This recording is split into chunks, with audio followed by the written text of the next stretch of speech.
The final shape showcase was premiered earlier today, and man, I was pretty hyped for it, man. Some people thought it was, but overall, I thought it was a pretty excellent experience myself. Team, the final shape means so much to everyone who's I building knew this it, thing was and I gonna think slap, players are bro. really going to be able to see that. In danger, in Yeah, surrealness, it's the old tower. I'm because psyched, bro. there This is is sick. this beautiful evolution of the space. It's almost surreal that we're coming to the end of the Light and Dark saga, and it's just right around the corner. And there's going to be changes of many. Big changes are coming, and they're coming fast. And there's a couple of things that I kind of took away from the showcase that I want to run over with you guys, see how you guys feel, and is this a positive or a negative for Bungie and Destiny 2? Nostalgia, nostalgia, nostalgia. My lord, the nostalgia factor of this showcase was on point. Of course, in a final shape, there's pretty much a lot of things that are callbacks to earlier D2 and definitely D1. We got things like the old tower that's going to be appearing.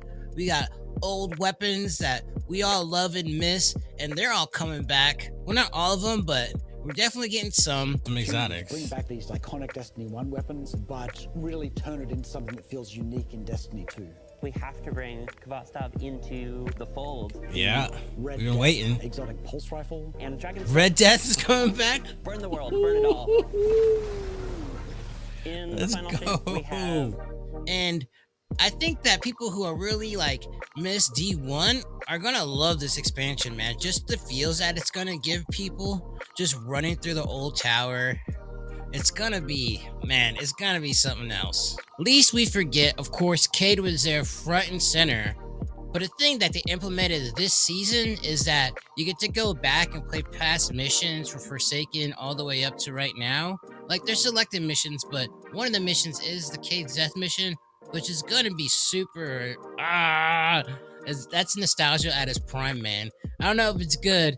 We're gonna catch a little bit of the feels, but having just the old armor sets show up in the trailer with Cade and the big three back together, it just really gets my old memories churning of the old Destiny days. And I think pretty much that's the thing that everybody's gonna like about the final shape. Warms my cold, dead heart. New archetype weapons. Now, what they showed was that they had the auto rifle that heals and destroys enemies, right? My major question for this is that now that we got other ways to healing guardians, is this going to increase the difficulty of some things, or is it going to decrease? Sometime during the post show, they were talking about how the final shape is going to be the actual campaign is going to be an ending, and the raid, of course, we're going to be facing a witness, which was revealed. That is an ending plus, basically, which basically to me just means it's the true ending. I'll take the day Taken off. King, if some of our people remember that moment in the Taken King, we delivered a thing where, hey, day one, for 80% of our players, they're like, I dealt with Oryx. And then for like 20%, there was this other thing that they could go do, have another experience with Oryx. Right. And so for this one, we say, hey, we want everyone to go really set up what's happening in the final shape. And then for everyone, right, and we're not going to get into that, right? You should all wait for the raid, right? Like, and we're gonna like, yeah, that raid's gonna help be lit. make sure everyone is brought along for the end of this journey. I think it's. But how hard is that raid gonna be? And is like this gonna be somewhat of like a Galahorn Divinity type thing where it's like, yo, we have to have healing rifles. Like, it's a must. We can't run this raid without it, especially if it gets like a mastered or something like that. I'm not too sure, but I do know there actually is another archetype to come in. The double shot hand cannon. It is old. They only had one of these. I know they're bringing it back. I'm not too sure if they're going to continue making these type of guns, but the future looks bright with this. Hopefully it makes it somewhat balanced still. I want to keep it balanced. I want people who aren't as advanced at some things to be able to use these weapons and be able to finish some more advanced stuff, but I do want the difficulty level to be hiked up a little bit. Maybe not for normal type thing, but like mastered and higher. Well, I guess mastered is the highest, or grandmaster, I guess. These type things, I want it to be a little bit more difficult for people to get and make those titles just that much more prestigious when you do get them. But not too hard, but bring it. My past example with the healing auto rifle leads into my next point, which is the supers. They look so banging, man. Those axes, everybody is getting some form of support when it comes to these supers, man. I'm super excited for the Honor one. You know, you got to make Arc Hunter better, so go ahead, just throw another super in that bad boy. But the thing about these supers is that they have support like side effects, and the axe sticks around. And we all get axes? Sick. Yo, this is gonna be cracking PvP, bro. I don't know if Destiny is looking towards more like support weapons and support things, because really the support things we had right now are real limited. You had like Lumina, and then you had whatever the Warlock had, and you had like a bubble. So is this gonna make gaming more difficulty now that we have support roles? Kind of similar to more traditional MMOs. I don't know. I do like it though. I do like being able to kind of clutch your team into like living and finishing off maybe a certain hard instance when someone has a super. Making builds probably a little bit better. I think this is overall a plus in my book, man. A major big point that they're really pushing towards is the new light experience. I don't know if they could really get people going with a new light experience if they don't revamp the entry mission. That pretty much needs to be done. But like I said, what's coming out this season with the playable pass missions, and they're more evolved. There's more things into them, I guess, more part of the story into the mission. So that's good. I haven't played it yet. I probably will. That's dope.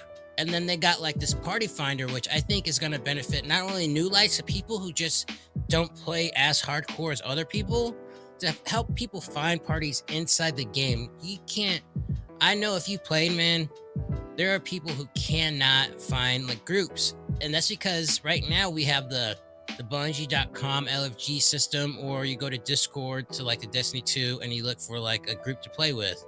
But right now, since it's all in-house in the game, I think that's going to be such a big benefit, especially for new lights.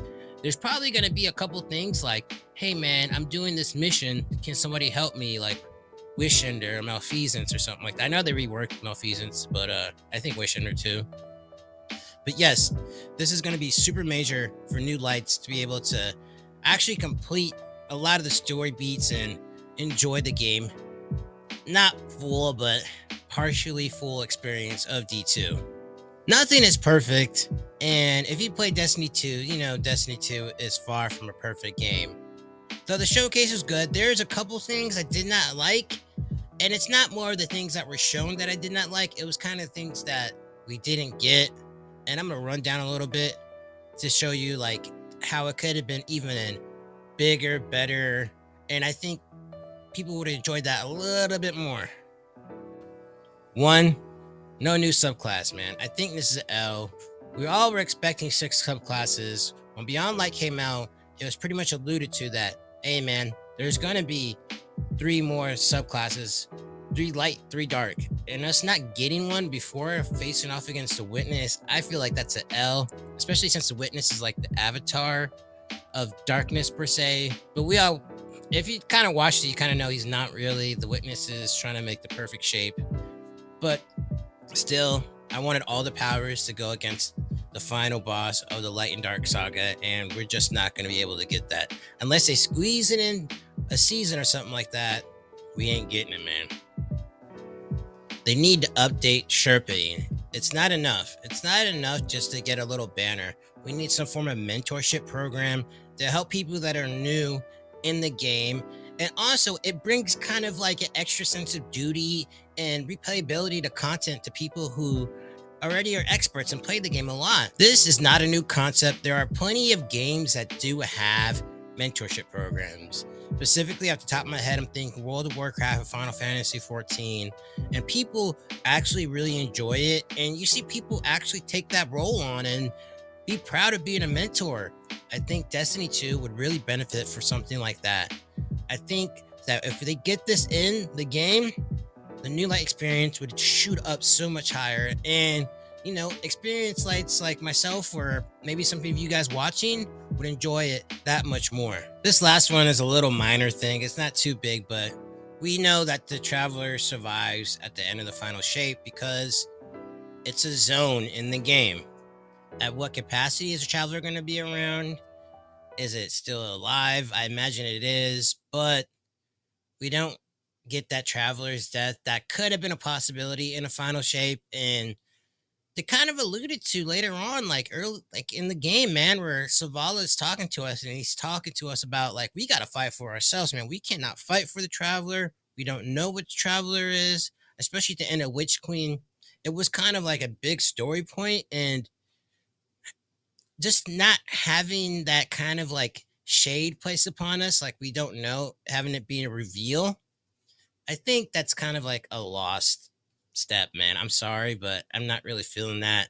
I wanted to keep it a mystery as long as possible. Yeah, these are my takeaways from the final shape.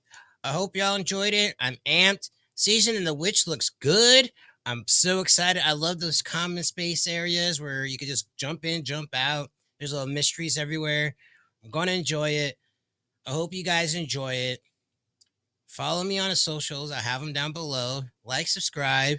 And if you want another video, maybe watch a video from my past, or I think that Destiny Killer video is still pretty relevant.